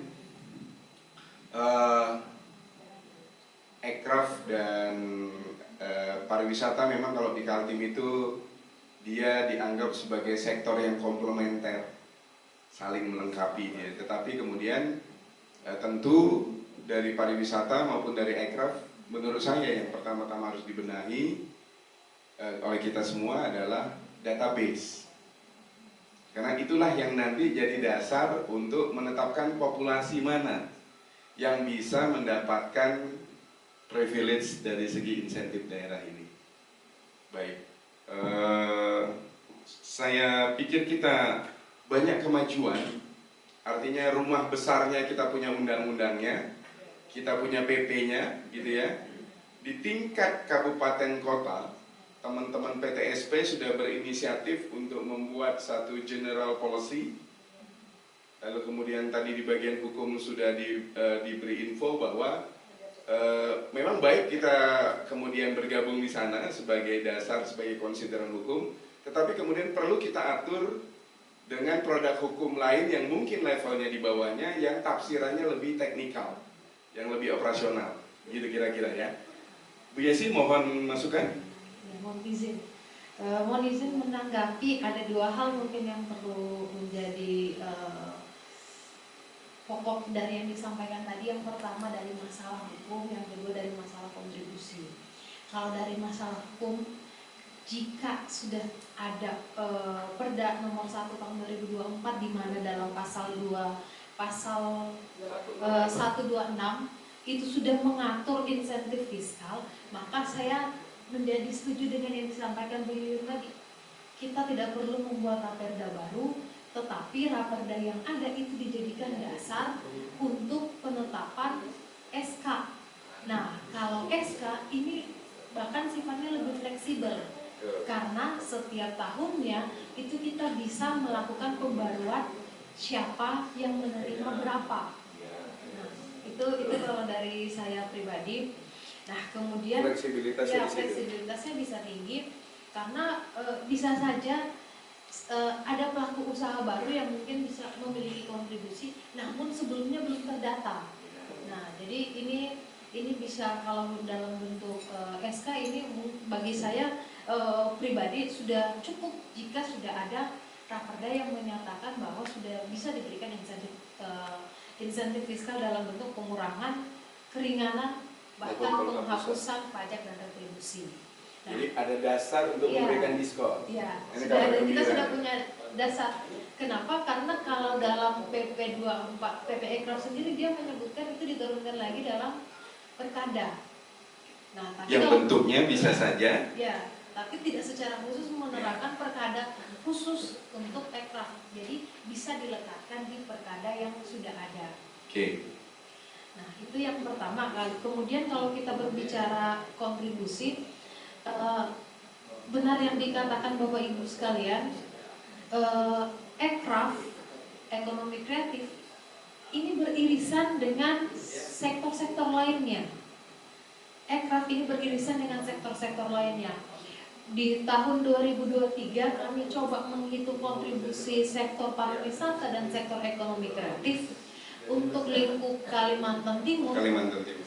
Ternyata yang terbanyak itu pelaku usaha Ekraf itu pada sektor penyedia akomodasi dan penyediaan makan minum. Kemudian pada sektor perdagangan. Itu di parnya ya? Iya. Ini di sektor pariwisata. Bukan Pak, di sektor kreatifnya. Oh iya.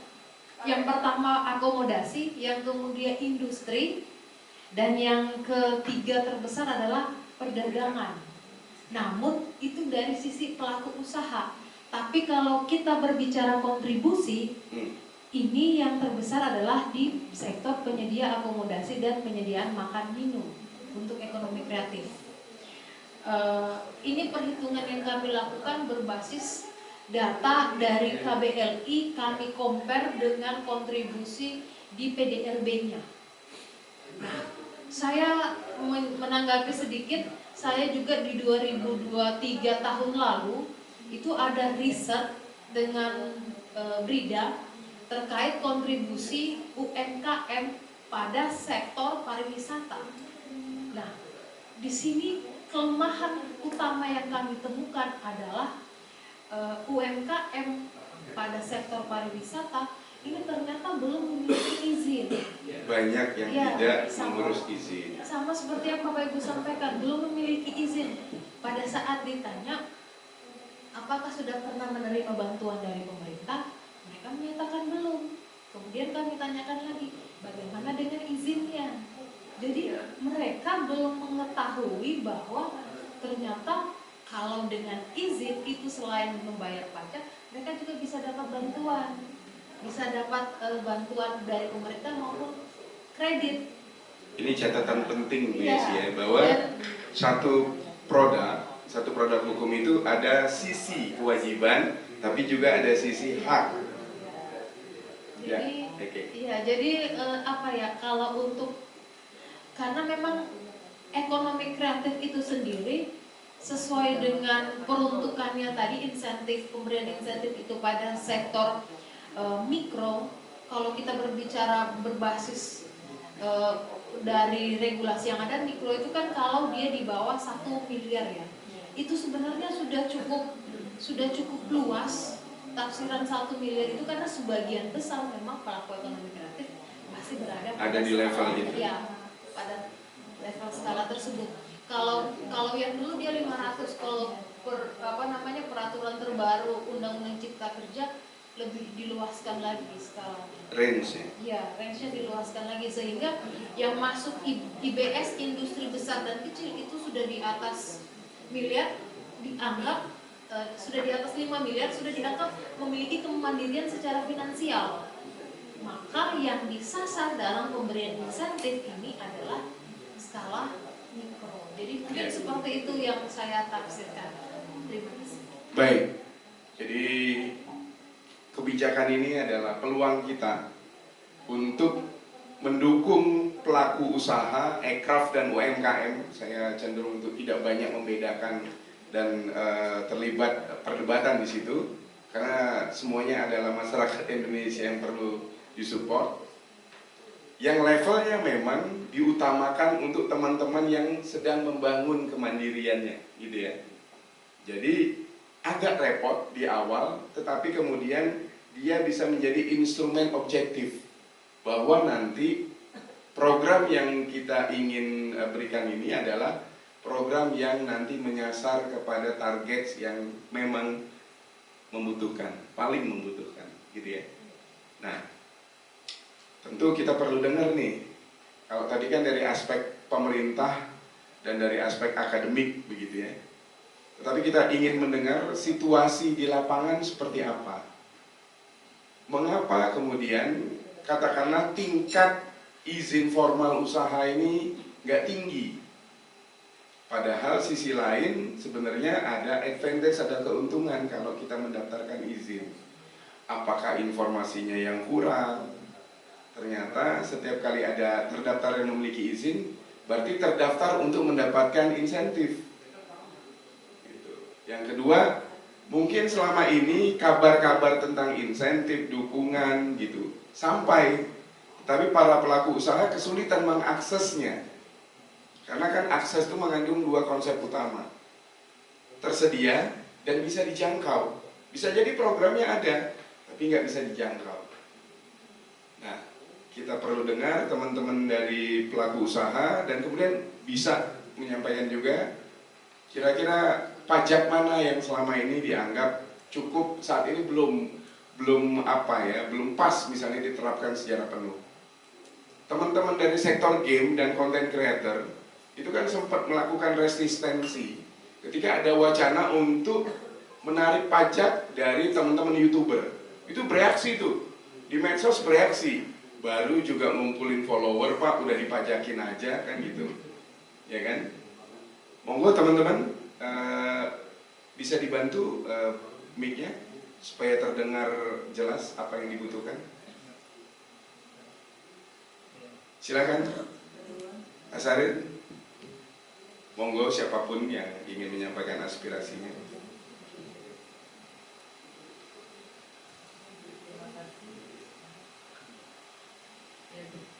Terima kasih atas kesempatan yang diberikan kepada Manggai. saya. Terdengar ya, sepertinya saya ini sama-sama Bu Yuyut, suara saya besar. Saya bodi ya Bu ya. Oke, perkenalkan saya Novarita, saya dari bidang pria, owner dari Joycraft. Sebelum saya menyampaikan beberapa unek-unek saya, seperti yang dibilang Bu Desi, Bu Desi tadi, bahwa teman-teman pelaku dari sektor pariwisata tidak memiliki perizinan, jadi bantuan itu otomatis tidak sampai. Kayaknya nasib mereka sama seperti saya, cuma bedanya saya sudah memiliki perizinan. Tapi belum sampai. Belum sampai juga. Yang pertama. Lalu yang kedua adalah saya agak bukan tidak setuju ya, setuju dengan apa yang telah dilakukan dari Disporapat dari bidang Ekraf. Karena menurut saya apabila di kemudian hari nanti di next time itu ada ada bantuan, jadi selalu melakukan monitoring dan evaluasi. Jadi artinya seperti saya mengumpulkan teman-teman UMKM, silahkan keluarkan unek-uneknya. Jadi tadi dikatakan bahwa mengenai pajak. Mungkin saya tidak tahu apakah teman-teman dari sektor lain ini sama dengan saya. Sebenarnya kalau untuk bantuan pajak itu tidak berpengaruh secara ekstrim dan sistemik buat saya pribadi, karena mungkin untuk omset belum melejit ya. Ini semua masih dalam proses, apalagi dengan undang-undang kerja tadi sudah ada tambahan naikkan ya sekian. Dengan dalam tanda kutip yang saya pahami itu bebas pajak. Jadi yang ingin saya sampaikan itu adalah kita mengacu kepada SDM dari yang sudah dikemukakan tadi, bahwa kami ini pelaku UKM seperti saya kayaknya semua saya lakoni untuk sementara, sedikit-sedikit sudah saya delegasikan ya. Saya harus memikirkan laporan, harus memikirkan desain, harus memikirkan up to date, bla bla bla dan lain-lain, segala digitalnya. Nah, lalu untuk mengarah istilahnya kebutuhan SDM itu sangat minim. Apalagi bidang yang saya geluti ini, saya itu bisa terampil dengan waktu kurang lebih 3 tahun. Dari 2017 saya barusan bisa survive akhir-akhir ini dengan kualitas produk, karena saya terus terang saya penggerak. Menurut saya ini saya melestarikan budaya lokal dengan segala sesuatu yang ikonik, biar dilirik nggak dilirik, pokoknya saya punya tanggung jawab karena saya memang berasal dari pedalaman. Jadi artinya up to date-nya yang sekarang ini yang saya alami adalah bagaimana dengan dunia yang sekarang sudah sebegitu modern, saya itu harus mengikuti tapi masih melestarikan budaya lokal. Jadi intinya adalah itu dari SDM-nya. Nah, lalu bagaimana masalah pelaporan? Nah, pelaporan ini mohon maaf Bu Yesi, apabila mungkin Bu Yesi ada informasi, ada mahasiswa yang ingin PKL apa dan lain sebagainya yang bisa membantu, khususnya dari saya ini ya, saya kesulitan dari masalah pelaporan. Bagaimana saya itu hanya mengumpulkan nota-nota dan nota, akhirnya apabila ada bantuan mungkin ya yang membutuhkan kita itu harus sistem pembukuan ya namanya ya Pak Edun ya. Secara ini saya itu kepingin, akuntansi usahanya tuh kepingin, walaupun saya sebenarnya lapor pajak setiap tahun, cuman saya ini bingung bagaimana saya ini bisa format pelaporannya. Yes, yang seperti itu. Nah, kalau untuk desain produk, izin saya masih dengan tangan terbuka sebenarnya dari tahun kemarin sampai tahun ini saya menerima mahasiswa PKL dari Polnes desain produk ya yang cukup membantu saya untuk mengupdate digitalnya saya karena saya ini masa peralihan. Nah, jadi intinya itu tadi masalah SDM nama keperluan di dalam usaha kami itu sendiri untuk mendukung. Nah, lalu untuk masalah yang ketiga adalah mengenai SK dari yang tadi diungkapkan ya SK dari Wali untuk masalah UKM-nya itu saya sangat mendukung. Artinya seperti ini, selain SK itu didukung ya saya mohon juga untuk kembali dievaluasi apakah masih berproduksi, apakah masih tetap di bidang yang sama, supaya nanti apabila ada segala sesuatu regulasi atau dari pemerintah itu tepat sasaran. Ya, memang jengkel juga terus terang Pak dalam hati ini ya. Tadi seperti Bapak ungkapkan bahwa setiap kali diminta data, sampai kapan diminta data? Sedangkan itu istilahnya seperti Pak Erwin katakan bahwa itu argumentasi secara ilmiah. Nah, jadi dari pemerintah juga saya mohon juga untuk bisa update di bidang pendataan ini supaya kami tidak enak juga. Terus terang itu juga keluhan dari beberapa teman-teman UKM, dan saya mau juga bapaknya nggak ada ya kayaknya ya yang bidang kebudayaan tadi. Izin, izin nanti saya biar berkenalan aja sama beliau karena saya tertarik dengan budaya dan memang saya suka dengan budaya. Terima kasih, hanya itu yang bisa saya sampaikan. Baik, Ibu Nova ya, makasih. Yang pertama bahwa seperti yang tadi disampaikan Bu Yesi, insentif ini kemudian dia tidak kembali langsung begitu ya ke pelaku usaha, tetapi ketika ada nilai uang yang tadinya harus dibayarkan lalu kemudian didiskon atau dihapuskan kewajiban pembayarannya, dia bisa menjadi tambahan modal. Untuk apa? Tadi Bu Yesi sudah sampaikan, mungkin tuh riset bisa, sehingga kemudian produk-produknya bisa dikembangkan. Yang kedua, yang jelas yang itu jadi motonya IKN itu kota dunia untuk semua. Jadi kalau itu sudah benar-benar operasional IKN itu, jadi ada satu kota global yang jaraknya 3 jam saja dari kita sekarang. Itu kalau macet, kan Sepaku sudah siap jadi ibu kota ya, ciri-cirinya sudah ada, minimal macetnya sudah dapat. Nah itu nanti nilai-nilai kebudayaan lokal wisdom kita itulah yang akan kita perkenalkan. Jadi memang relevan apa yang Ibu lakukan. Nah, terkait dengan SDM, hasil sementara ya yang kami Unmul, kami coba bantu, Katnes kita ternyata forum penyusunan kebijakan kita kemarin menempatkan pemberdayaan SDM itu sebagai strategi peringkat pertama. Jadi relevan Bu, memang ini memang butuh waktu, gitu ya. Nah ternyata bukan cuma soal kemampuan teknis untuk aircraftnya, produksi aircraft, tapi kemudian kemampuan manajemen pendukungnya. Tadi kata Bu Yesi, kalau mau dapat akses terhadap keringanan fiskal, kita harus bikin pelaporan kan kinerja. Nah tadi dari Bu Nova ternyata di tingkat tapak, di tingkat pelaku kita masih kesulitan nih. Bener sih, semua nota kita kumpulin ya Bu. Tapi dia masuk hutang kah, dia masuk piutang kah, kapan penagihannya, arus kasnya gimana. Ternyata Kak itu harus kita buatkan dulu standar kemampuan pelakunya. Modulnya ada dulu nih, gitu ya Bu ya. Sehingga kemudian bukan cuma kemampuan desain dan produksi yang kita dampingi, tetapi juga kemampuan menyusun standar pelaporan keuangan dan administrasi. PR kita banyak nih. Tapi kan nanti banyak yang bantu ya.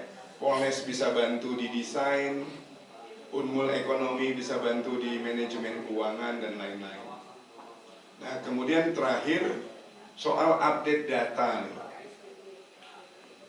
Bu, sama Bu, dosen itu tiap tahun sistemnya dari Pak Nadiem itu berubah Bu. Belum selesai kita belajar satu sistem baru diganti lagi. Dulu ada Sri Kandi, ganti Sinta.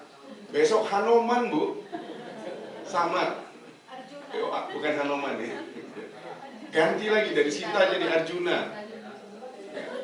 Nasib kita sama Bu, tetapi pelan-pelan kita ikuti. Nah kita juga harus memikirkan gimana mekanisme updating data itu kemudian jadi sekaligus mekanisme untuk mengklaster keseriusan dan kinerja.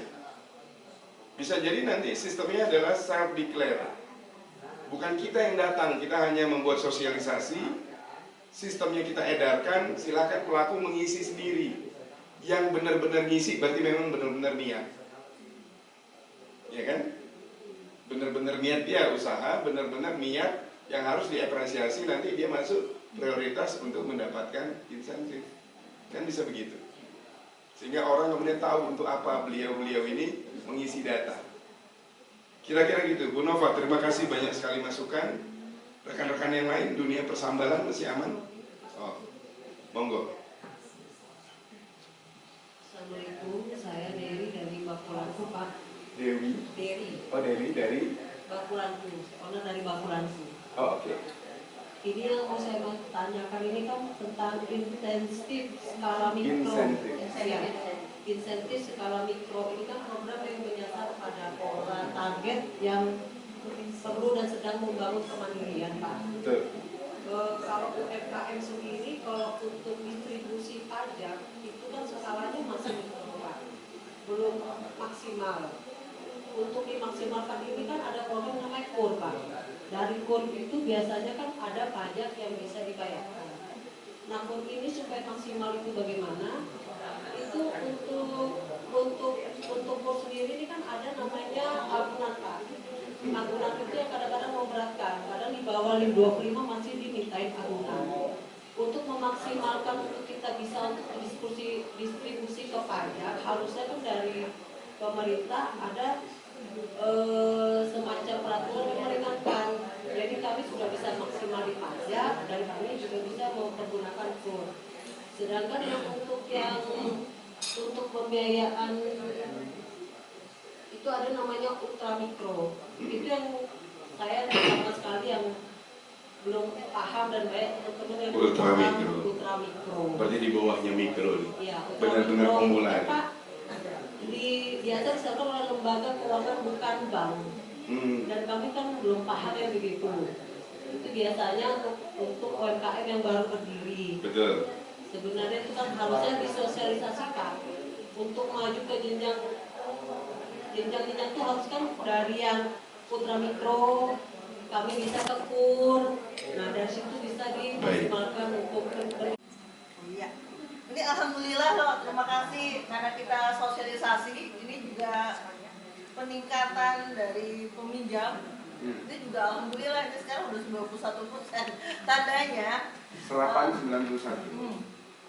Jadi tandanya udah masyarakat Kota Samarinda udah memahami tentang kredit bertuah. Jadi kredit bertuah itu memang apa yang dikatakan Pak Erwin memang itu memang gratis. Untuk gratis 0% bunganya, maksudnya gratis bayarnya, bayar bunga. Pokok gratis, karena kalau gratis itu orang-orang udah buih, maksudnya 0. Bunga 0%. Gratis. Nah, dari 5 juta, jadi 1 sampai 5 juta. Nah ini yang ultra tadi ya, ultra mikro tuh mungkin di sini ya. Bisa masuk ke situ. 1 sampai 5, kemudian itu tanpa jaminan kalau 1 sampai 5. Non kolateral. Tapi kalau untuk 5 sampai 25 juta, karena itu memang peruntukannya sampai 25 juta. Nah, ini ada ketentuan yang di ibaratnya yang diberikan oleh perbankan, Bank BPD Kaltara. Karena untuk segi keamanan ya kan, itu harus ada yang dijaminkan. Nah ini yang saya sampaikan bahwa artinya suku bunga mengikuti kemampuan berusaha. Iya. Dan di sana juga ada literasi di mana masyarakat itu untuk menabung. Iya. Jadi sambil meminjam, masyarakat yang mempunyai UKM itu juga diwajibkan untuk menabung di BPD Kaltara itu sesuai dengan nominal yang dia angsurkan. Begitu. Jadi sebenarnya ini sisi literasinya ada, udah gitu masyarakat juga dilatih namanya bantuan dari pemerintah itu bukan hanya hibah, tapi juga ada yang berupa kredit yang harus wajib upaya dari mereka itu harus upaya untuk mengembalikan. Jadi harus berusaha semaksimal mungkin, bahkan itu ada tiga kategori. Maaf ya ini karena ini pas tadi diajak disuruh ini sejarah pas lagi makan permen kalau dibuang nggak boleh ya, nah otomatis ngomong sambil ini ya, maaf ya, bukan kayak orang barat ini karena nyangkut ya jadi ya ini, jadi kalau di situ ada momennya, ada yang usaha baru berkembang, ada yang juga yang ibaratnya yang sudah yang startup maupun yang usaha-usaha yang sudah berjalan. Nah ini adalah peluang yang bisa di salah satu yang dilakukan. Kemudian ada juga nantinya Bank Samarinda, BPR Samarinda juga ada loh. Jadi Kota Samarinda ini salah satu daerah yang mempunyai bank perkreditan rakyat. Ya, Bank Perkreditan Rakyat yang nanti insya Allah berubah namanya jadi Bank Perekonomian. Bank Perekonomian. Ya, Bank Perekonomian, tapi tetap nama kecilnya yaitu Bank Samarinda. Nah, Bank Samarinda juga ada UKM juga yang dia bina. Udah gitu ada kreditnya sebesar 6% dalam 1 tahun. Dan ini juga ke depannya, ini bocoran aja lah. Ini cukup dinasnya. Nah, nanti bentuknya pinjaman itu kreditnya dalam 1 tahun itu kita minta 3% saja. Nah, ini adalah bunga rendah ya bagi masyarakat yang mempunyai usaha.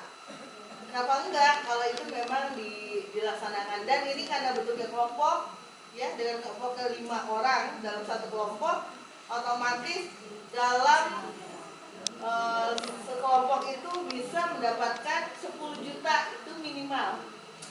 Ya kan? Jadi otomatis ini masih ngomong-ngomong dulu sebelum ini karena kita mau pelajari tentang kredit bertuah. Kalau kredit bertuah itu person, cukup NIB. NIB-nya sulit gak sih buatnya? Didukung oleh OPD pendamping. Ada pendampingan. Ada pendampingan dari masing-masing perangkat daerah. Baik. Dan titik finalnya adalah di Dinas Koperasi UKM dan Perindustrian. Nah itu yang lagi. Sudah ya alhamdulillah sekarang seperti ini udah maju. Nggak mungkin kita ngasih persyaratan surat tidak mampu, ya kan? Itu. Dan kita menjolimi diri kita sendiri, Pak ya. Betul. Tapi itu mau dikemanakan? Itu kan memang kebutuhan dari pelaku ekraf sebetulnya, ya kan? Jadi ya itu mungkin salah satu poinnya juga dari pelaku usaha yang perorangan. Itu mau dikemanakan kalau seumurnya KUB itu tidak ada. Jadi kita itu disuruh membuat KUB sebanyak 10 orang, baru itu akan diturunkan dana hibah. Yang diharapkan adalah KUB bisa, perorangan juga bisa. Harusnya Pak, tetap juga dimonitor ya Pak ya, kegiatan pelaku ekrafnya sampai mana dia mendapatkan dana hibahnya. Kalau memang itu tidak digunakan, bisa ditarik lagi, mungkin seperti itu. Oke. Mungkin itu aja. Baik, ini beberapa hal teknis, mungkin juga akan masuk siklus evaluasi karena kami juga bekerja membantu tim Pemkot, terutama untuk program unggulan itu khusus bagian saya akan masuk dalam evaluasi kita ya Bu Yes. Oke, yang di belakang Pak, silakan karena kita sudah di penghujung kegiatan. Nanti habis ini closing statement. Tanggapan ya. Ya boleh Bu, 1 menit. Oke, langsung 1 menit aja ya. Berkenaan dengan kredit tertua, memang 0% untuk bunganya. Tapi awal itu ada provisi 5%. Okay. Nah, 5% itu kalau 25 juta otomatis memang 1.250.000. Dan provisi itu adalah di dalamnya administrasi dan ada asuransinya di dalamnya. Baik. Kemudian hanya berlaku di dalam satu kali di depan. Di depan 1 tahun itu. Selanjutnya karena kalau 25 juta ini masanya 2 tahun. Kemudian lagi apa yang dikatakan Pak Edwin itu benar berkenaan dengan keuangan. Keuangan itu harus ada manajemen keluar masuknya dana. Ya. Nah itu maupun keuangan itu pencatatan manajemen sederhana. Di bank itu dilihat karena itu sebagai pencatatan kemampuan keuangan pembayaran. Nah, siapa sih mampunya usaha tersebut bisa mengembalikan dana yang dia pinjam. Nah ini sebagai masukan. Baik, makanya kemudian tadi kredit bertua itu dibuat berjenjang. Ya. Yang ultra mikro, yang 1 sampai 5 itu harusnya tidak ada kolateral, itu mungkin yang jadi catatan. Tapi kalau 1 sampai 5 ada kolateral, nanti akan kita tinjau kembali. Kami akan memberikan masukan juga, karena memang dia masuknya di perintis banget, di ultra mikro. Kalau kolateral mungkin bisa di atas yang 5 sampai 25 mungkin masih bisa. Baik, Pak silakan Pak. Monggo memperkenalkan diri. Ya, saya Theo Nugraha dari sektor seni pertunjukan. Kebetulan kita juga membuat di bawah badan usaha ya, dari izin kita juga sudah menembus 5 NIB dan bahkan kami mendapat kemudahan sebenarnya dari hal itu, yaitu mendapat pendanaan. Tahun lalu itu kami dapat pendanaan dari Kemendikbud dan ternyata itu bisa cair karena ada NIB-nya. Nah itu jadi ada 10 orang dari yayasan Sanggar Pertunjukan itu tidak cair karena dia tidak punya surat izin usahanya atau NIB-nya. Nah, kami dapat kemudahan itu. Kemudian mungkin saya bisa sharing bahwa pendanaan kami itu kami malah mencarinya di kultural kebudayaan lain seperti Japan Foundation. Agensi-agensi ya. Institut Perancis itu biasa membuka open call atau pendanaan hibah. CCF itu rajin tuh. Atau ekonomi kreatif. Makanya mungkin kami tidak terlalu kesulitan dalam hal itu. Justru jadi pertanyaan saya sekarang adalah karena kami juga tertarik sama budaya urban ya di kota ini ya. Bagaimana melihat berbagai melihat sudut pandang pajak atau pembayaran itu di sisi NFT dan kripto. Karena tidak dipungkiri bahwa seniman-seniman lokal juga banyak yang sudah mulai bermain di Web3 ya atau 4.0 kan. Nah di situ kan sebenarnya udah kompleks ya, kripto itu kan sudah kompleks, itu permainan ekonomi yang divisualkan dijual kembali dengan bidder-biddernya. Nah kemudian ada pajaknya lagi itu bagaimana tanggapannya, karena saya lihat di Kementerian itu sudah mulai dipertanyakan tentang pajak kripto dan NFT-nya. Iya, NFT, kripto begitu ya Pak ya. Ini kan sebagian orang menganggapnya adalah bagian dari masa depan keuangan begitu ya. Yang lainnya mungkin nanti malah bisa berbagi Mas. Bagaimana trik mengakses kemitraan pembiayaan baik dalam bentuk dukungan finansial atau income yang lain, terutama pada lembaga-lembaga kebudayaan luar yang memang cukup rajin. Saya itu rajin sekali itu. Mungkin saya juga bisa tambahkan, boleh diakses web komunitas kami itu namanya rewacop.com. Di situ juga kami mendatabase pelaku ekonomi kreatif Samarinda versi kami. Oke, terima kasih. Mungkin berbeda dengan Dispora Pak. Iya, tapi dalam rumpun ekrab ya. Oke.